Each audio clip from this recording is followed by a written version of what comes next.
గింజలు అది గింజ కానీ దీన్ని ముక్కలు ముక్కలు చేస్తే ఇంకా అది గింజ ఎందుకు తీసు ఏక్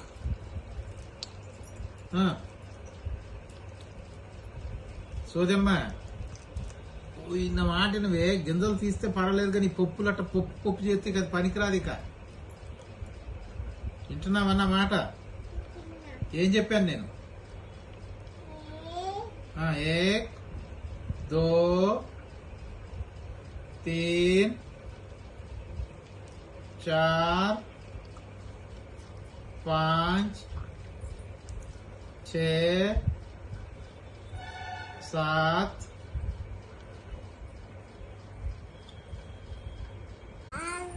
అమ్మా అల్లరి చేస్తున్నావా ఏమన్నా చేస్తున్నావే